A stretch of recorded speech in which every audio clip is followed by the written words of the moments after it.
per fare 1 chilometro a piedi già ci si mette più di un'ora con tutti i passaggi, i controlli e certo si concentra tutto in questa settimana, ci sono tutte le radio, ci sono tutte le TV, insomma c'è una bellissima atmosfera. Sta per partire la seconda esperienza a Sanremo per il maestro friulano Walter Sivilotti, che dirigerà l'orchestra per Patti Bravo alla sua 11ª partecipazione al festival con il brano Opera.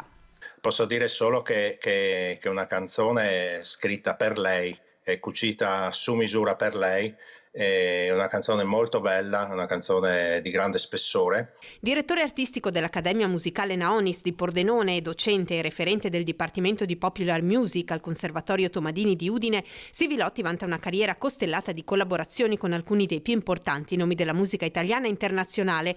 L'anno scorso all'Ariston diresse Simone Cristicchi con la sua Quando sarai piccola, che fu un successo con tanti premi vinti e soprattutto tante emozioni suscitate nel pubblico. La seconda volta magari porterà meno emozione della prima, ma l'adrenalina è comunque alta. Io soprattutto noi direttori dalla nostra posizione è un palco che godiamo e lo godiamo quanto in TV se non di più, ossia l'effetto è grandioso come quello che percepiamo dalla TV. Non solo Sivilotti, a rappresentare il Friuli tra i direttori d'orchestra ci sarà anche Enrico Brun da San Vito al Tagliamento, che dirigerà Mara Sattei ed Enrico Nigiotti.